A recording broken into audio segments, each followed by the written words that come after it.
Hola amigos, qué alegría que volvamos a encontrarnos en esta serie de Cristonautas, donde estamos navegando en Cristo, en su misterio, para que su misterio también sea nuestra vida y nuestro misterio. Como siempre nos acompaña nuestro querido amigo el Padre Hernán Pereda. Padre Hernán, muchas gracias por estar con nosotros, por tu tiempo y tu sabiduría. Qué gozo y qué alegría y qué navegar mar adentro es todo esto. Navegar mar adentro. ¿Recuerdas que San Juan Pablo II nos había escrito una carta? Navegar mar adentro en el mar de la historia. Y en los textos bíblicos. Sí. Padre, me quedé muy pensativo del programa pasado. Me quedé muy pensativo. Y esto me sigue dando vueltas porque en el prólogo que nos leía en el programa anterior, el prólogo de la cena, dice, ha llegado la hora del exceso. Vamos a hablar después del exceso, pero eso de ha llegado la hora, ¿por qué se habló de esto y cómo podríamos comenzar este programa con algún texto bíblico que nos ayude a orar? Bueno, ante todo respondo al tema de ha llegado la hora. Jesús durante toda su vida estuvo esperando esta hora. Y no sé si te acuerdas que cuando Juan cuenta las bodas de Caná, María, su madre, le dice que le pide, le insinúa que transforme el agua en vino. Y él le dice es que no ha llegado la hora. ¿La hora de qué? De que se manifestara. Y esta manifestación se va haciendo a lo largo de su vida pública más y más fuertemente, y ahora es el momento por excelencia. ¿El momento de qué? De ese exceso del que tú hablas, de manifestar, de gritar su amor incomparable a los hombres. ¿Y con qué texto bíblico podríamos comenzar hoy este programa? Bueno, pues leíamos ayer el texto del prólogo a la pasión y a la cena por parte de Juan, diciendo que habiendo llegado la hora de amar, de ir de este mundo al Padre, amó a sus discípulos hasta el exceso o hasta el extremo. Es una palabra difícil de traducir. También otros traducen hasta el fin. Yo voy a utilizar otra palabra aquí. Ha llegado el momento de la locura de Dios. La locura de Dios. ¿Y esto de dónde sale? Del texto que vamos a leer ahora, en actitud orante. Y como siempre, lo estamos diciendo desde el principio, el problema del Nuevo Testamento y del Evangelio es que nos lo conocemos. Y creer que lo conocemos es nuestro problema. A lo mejor es posible que lo hayamos leído, mentalmente lo recordamos, lo memorizamos, podemos decir eso, pero esto no significa que lo hayamos llevado a nuestra vida. Eso es lo que usted nos está diciendo. Por ejemplo, ¿cuántas veces hemos celebrado la Navidad? ¿Y cuántas veces hemos pensado lo que significa la Navidad, incluyendo la Encarnación? Infinitas veces. Pero no damos un paso adelante, si nos quedamos solamente en lo exterior.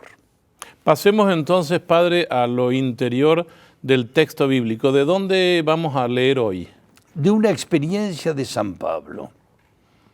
San Pablo, ya hablaremos de él, pero siendo una personalidad absolutamente única, quiso ir a transformar el mundo a su manera con gente de su nivel.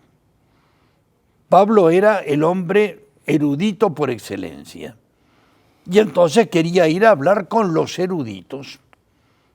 Y esos eruditos los pensó enseguida, ya sé dónde tengo que ir. Tengo que ir al Areópago de Atenas. Y allí convenceré a los filósofos y con eso empezaremos el cambio de la historia del mundo. Y así es como caminó 1600 kilómetros. Por lo que sabemos en el relato de San Lucas, al llegar a Troade se encontró con el médico Lucas porque casi seguro que tuvo una crisis de esa enfermedad que padecía, muchos dicen que es la malaria, que hubiera podido terminar con su vida. Y a partir del momento Lucas lo acompaña, van a Atenas, y Lucas incluso nos trae el resumen del discurso que hizo en Atenas. Un discurso perfectamente preparado, no ya como eran los discursos de Pablo cuando hablaba en las sinagogas sobre la historia de Israel, sino sobre las maravillas del mundo. Y además, añadiendo, atenienses, veo que ustedes son gente muy religiosa, hasta el punto que han hecho un altar en el que he estado al Dios desconocido. Ese Dios desconocido que ustedes adoran sin conocerlo es el que vengo a anunciarles. Ah, realmente muy bien. San Pablo se destacó. Había caminado 1600 kilómetros, seguro que lo rumió lo que iba a decir a los atenienses.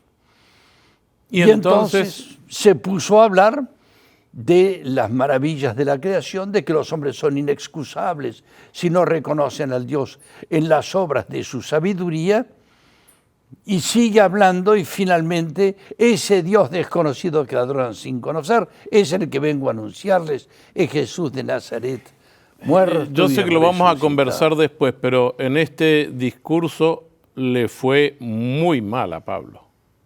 Otro fracaso. Un fracaso. Y entonces, programático y providencial a los ojos de Dios. Y entonces después escribe en esta carta lo que va a escribir ahora. Sí, ¿por qué? Porque no tenemos ninguna carta de San Pablo a los atenienses. Nadie le hizo caso. Pero de allí se fue a la ciudad corrupta de Corinto, una ciudad de esclavos, un puerto de Mediterráneo que era llamado el prostíbulo del Mediterráneo. Y allí, como una flor en el muladar, surgió la comunidad, especialmente en el entorno de Aquila y Priscila, un matrimonio muy querido, que él trabajó con ellos en su oficio de tejer o de hacer carpas, tiendas de campaña.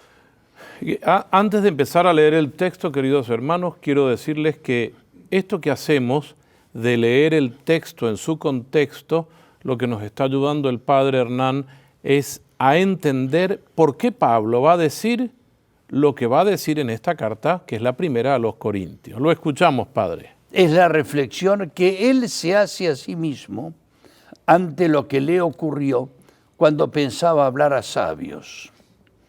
Y dice así. Primera carta a los Corintios, Primer capítulo, versículo 18.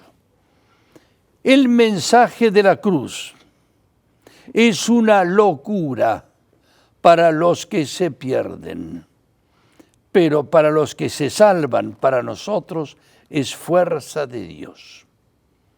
Porque está escrito, destruiré la sabiduría de los sabios y rechazaré la ciencia de los inteligentes. ¿Dónde está el sabio? ¿Dónde el hombre culto? ¿Dónde el razonador sutil de este mundo? Y entonces dirá finalmente Pablo, de una manera poética, porque la locura de Dios es más sabia que la sabiduría de los hombres y la debilidad de Dios es más fuerte que la fortaleza de los hombres. La locura de Dios y la debilidad de Dios. ¿Puede Dios estar loco o débil? Otro texto para caer de rodillas. Otro texto que fue un terremoto en los que lo escuchaban, sabiendo además la historia que estaba aquí detrás. ¿Y cuál es esa historia? Que cuando Pablo dice, ¿dónde está el sabio? ¿Dónde está el sabio que te creías ser tú, que ibas a hablar a gente de tu nivel? ¿Dónde está el razonador sutil?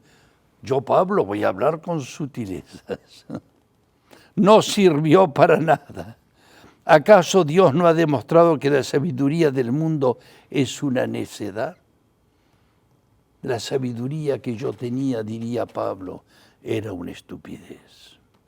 Él pensaba que había que cambiar a los sabios y se encontró con la sorpresa de que escribirá estas cosas a los pobres de Corinto.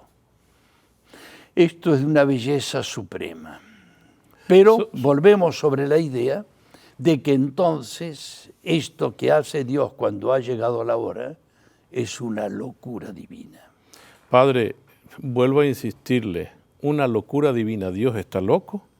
Sí. Loco de amor. No nos asuste, loco de amor. Cuando hablamos de esta locura de amor, nos estamos refiriendo principalmente a la pasión y muerte de nuestro Señor Jesucristo, una muerte espantosa en la cruz. Y lo conectamos con el texto de Juan que leíamos ayer, cuando dice el texto, habiendo amado a los suyos que estaban en el mundo, los amó hasta el extremo. Ahora decimos, los amó hasta la locura. Cuando hablábamos de San Juan, en el amor hasta el extremo, el amor ahora es hasta la locura. Es capaz Dios de quedar loco de amor hasta mandar a su Hijo. ¿Esto no es injusto, Padre? ¿No pudo mandar a Dios a salvar la humanidad de otra manera? Seguramente que podría, pero más sublime que esto es inimaginable. Y aquí es donde Dios, cuando se trata de amor, no tiene miramientos, sobre todo para sí. Porque alguien dijo con razón de Jesús que es aquel que quiso la justicia para todos, menos para sí. Y ahí es todavía donde está estos caminos insondables de Dios, que estos textos nos ponen ante el misterio de la locura y la debilidad. ¿Cuál es la debilidad? Sí, la verdad es que uno se pregunta cómo Dios, que nosotros reconocemos desde que estudiábamos en catequesis, que es todopoderoso, ahora usted nos dice, leyendo la Escritura, que hay una debilidad en Dios. ¿Cuál es la debilidad de Dios? Amar hasta dejarse matar. Un Dios que se deja matar es un Dios débil. Si pudiésemos leer textos como el texto de Celso o de aquellos primeros que se contraponían a los evangelios, dicen, hubiéramos esperado por lo menos un discurso sabio antes de dejarse matar. Él cayó, no dijo nada, se entregó sin explicaciones. Y ahí es donde podríamos sentirlo débil. Y muchas veces los cristianos se presentan ante el mundo débil. Cuando el Papa Francisco instituyó el Año de la Misericordia, en ese momento estaba presentándonos que hay que saber ser débil. La debilidad o la ternura, le gustaba mucho decir al Papa Francisco, la ternura de Dios. Es una forma de debilidad. Es como, podríamos hacer una comparación como la mamá que no duerme por atender a su hijo enfermo y es capaz de pasar esa noche despierta para atender a su hijo enfermo. Pero aquí va mucho más allá. Jesús llega hasta el extremo de dejarse matar de esta muerte ignominiosa que decía Pablo que es un escándalo. Sí. ¿Para quién fue un escándalo la muerte en cruz de Jesús? Para unos un escándalo y para otros una locura. Para nosotros fuerza de Dios. Es decir, fue un escándalo para los hebreos y fue una locura para los gentiles. Nadie podía entender esto. Y nosotros, si lo entendemos, es porque tenemos la gracia de haber visto lo que ha ocurrido después. Escándalo para los hebreos o los judíos y necedad o ser necio o tonto, digámoslo así, en un lenguaje más nuestro, para los gentiles que no son judíos y ven en la cruz un signo de contradicción. Pero para nosotros es la fuerza. Te cuento una pequeña cosa que le ocurrió a un compañero mío que era capellán en la universidad, en una universidad de Madrid. Cuando llegó la Semana Santa, quiso dar una conferencia en la cual puso como título a partir de este texto la necedad de la predicación de la cruz. Vino una profesora diciendo, padre, por favor, corrija eso. Ha puesto la necedad, no, la necesidad de la predicación de la cruz. No había entendido nada. El texto estaba perfectamente escrito. Lo que pasa es que a ciertos niveles intelectuales hablar de la necedad de Dios parece una contradicción total. Sin embargo, Pablo lo pone con todas las letras. Sí. Porque en el caso de Pablo, que él es un gran erudito, es un gran estudioso y quiere hablarle a estos sabios, no lo entienden. Y él entra también en esta crisis por predicar sobre la cruz. Claro, porque él tenía su proyecto, porque él quería convertir a la gente inteligente. Pero hay algo que va más allá de la inteligencia, más aún. Si alguien se encierra solamente a nivel de la inteligencia y de la ciencia, puede llegar a bloquearse en el conocimiento de Dios. A ver, padre, esto me gustaría que nos lo repita, porque entre nosotros hay mucha gente, y los que nos están viendo también en casa, que nos gusta estudiar o le gusta estudiar. ¿Podría repetirnos esta idea? Estudiar no es nunca malo. El problema es encerrarse puramente en el conocimiento. Como los que dicen, si yo no toco, no creo. Mentira, no has pensado. Hay muchísimas cosas que no has tocado y en las que crees. Y entonces ahí es donde fácilmente el que se cree sabio, el que se vanagloria de sus propios conocimientos, si no dice como Sócrates, solo sé que no sé nada, ese corre el riesgo de no encontrarse nunca con Dios. Y ahí es donde es indispensable que no solamente se piense con la cabeza, sino con el corazón. Que se sepa al mismo tiempo que las cosas de Dios deben pasar también por el corazón. Y si no, corre el riesgo de no encontrarse nunca con la verdad. El Papa Francisco, cuando comenzó su pontificado, su primera misa, recordó que el trono donde reina Jesús es la cruz. Claro. ¿Cómo puede ser un instrumento de tortura un trono de un rey?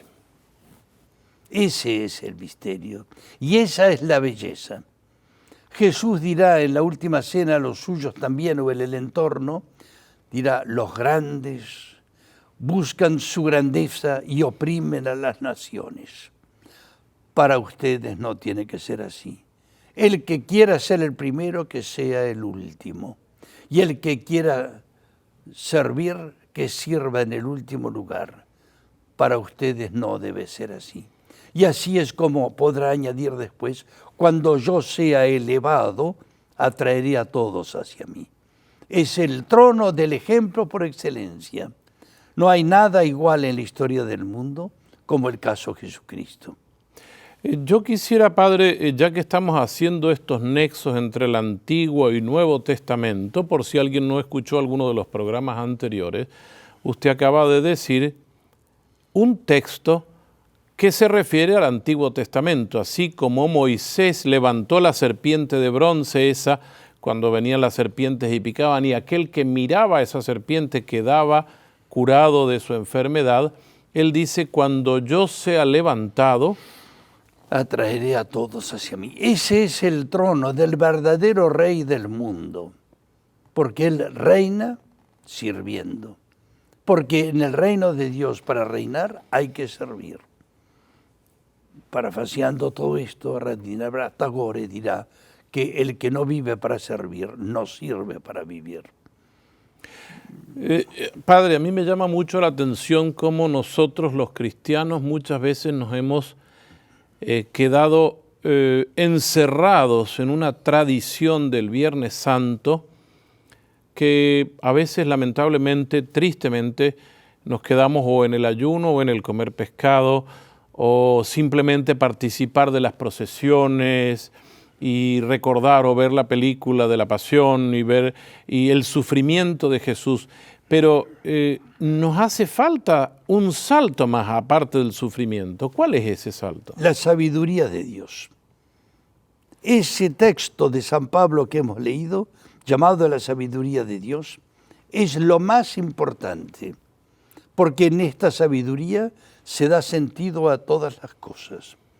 Decía Paul Claudel, un gran poeta francés, hablando del problema del mal que hay en el mundo. Dice, en Jesucristo Dios no vino a suprimir el mal, ni siquiera vino a explicarlo, vino a llenarlo con su presencia, a cargarlo sobre sus hombros.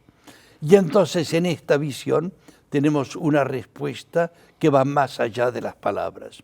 Las palabras no bastan para explicarse las cosas más grandes de la vida. Padre, en el programa anterior a mí me quedó algo como muy sonando y quisiera que lo recordáramos ahora para sintetizar esto. Ese viernes tan solemne era el viernes en que se celebraba la Pascua y a la hora más o menos en que muere Jesús es la hora en que las familias degollaban al Cordero para poder después asarlo en la noche.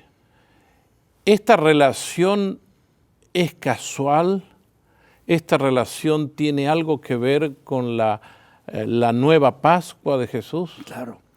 Perdón, lo que pasa es que has dicho que celebraban el viernes. No, celebraban el sábado, a partir del momento de la caída del sol.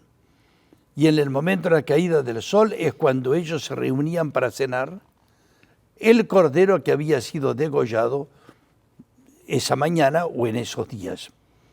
Pero ese es justamente el momento de la celebración, esa es la Pascua auténtica que se realiza en que Jesús está, como el Cordero, lo había dicho Juan Bautista, inmolado y que es del cual ellos se alimentaban. De ahí viene la idea de que el que me come vivirá por mí. Sí. Padre, esta cruz y ver a Jesús muerto en la cruz, para los discípulos, Juan estaba ahí cerca, sabemos que estaba junto a su madre, estaba Juan, pero los demás estarían a lo mejor perdidos mirando detrás de un árbol o de algún montecito. ¿No fue un fracaso esto? Claro. Otro fracaso programático por excelencia. Y justamente, ya lo diremos después, pero ya es bueno insinuarlo, que no se puede leer la pasión sin saber que vendrá la resurrección. Porque lo que realmente salva al mundo no es solo la pasión, es la resurrección. Una pasión sin resurrección no salva, no sirve, no llega a transformar el mundo. Y eso es lo fundamental. Y aquí tenemos que entrar en el misterio de la pasión, dándonos cuenta hasta dónde esta locura de Dios nos lleva a una nueva sabiduría, la sabiduría de vivir al servicio de los demás, no para nosotros usufructuar de los bienes y la felicidad, a no ser que sea la felicidad de amar como amó Jesús. Yo quisiera invitar a las personas que están en casa, que están acompañándonos en esta tertulia o diálogo, a que hagamos un momento de reflexión y tal vez de a lo mejor no un silencio prolongado, pero sí un silencio de reflexión adorativa a Dios que se ha entregado en la persona de su Hijo, nuestro Señor Jesús, el Cristo, el Señor de la historia. Ha llegado su hora, esta es la hora en que Jesús se entrega y dice, Padre, todo está cumplido. ¿Cómo podríamos nosotros tener esa actitud ante esto, todo está cumplido? Es como cuando en el Vía Crucis se llega a la 12ª estación. Jesús muere en cruz y la tradición nos pone a todos de rodillas ante Él en un momento de silencio, de reflexión y de sabiduría. Padre, yo quiero agradecerle que nos ayude a reflexionar y a ser mejores cristianos, a estar en una actitud de adoración permanente, muchas veces también llevamos una cruz colgada al pecho, que nos recuerde eso y que nos recuerde esa cruz que tenemos en casa, este momento tan sublime. Yo quiero agradecerle, Padre, por ayudarnos, y a ustedes, amigos, que están detrás de las cámaras. Les recuerdo que hay una aplicación que es gratuita, que ustedes pueden bajar, que se llama Cristonautas número 1, que la están viendo en pantalla, y también pueden comunicarse con nosotros a través del correo en el cual están viendo en pantalla, para preguntas, para que nosotros podamos seguir alimentando los nuevos programas. En esta actitud de adoración a Jesús, que ha llegado hasta su hora final, nos despedimos diciéndoles gracias por navegar con nosotros en Cristonautas.